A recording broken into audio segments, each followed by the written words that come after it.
Juzi kulikuwa na kitu lifanyika Nairobi. Mama moja alikuwa anaendesha gari, baadaye kulikuwa na ajali na kavamiwa na wale ambaye walikuwa wako pale, wale wa bodaboda, akapigwa. Kitendo kama hicho mpaka ilaniwe, sio? Hiyo kitendo, mtu ambaye alifanya hiyo kitu alifanya kitu mbaya, lakini sichukuliwe ya kwamba sasa hiyo ni vitendo ya bodaboda yote.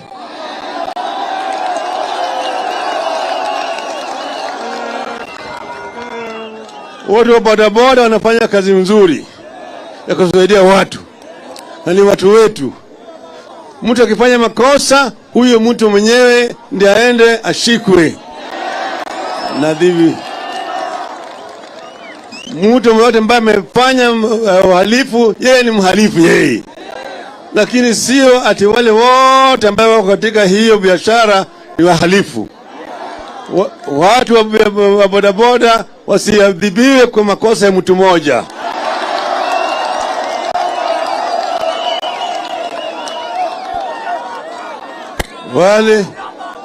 Wale wengine waachiliwe, maana wanafanya kazi nzuri.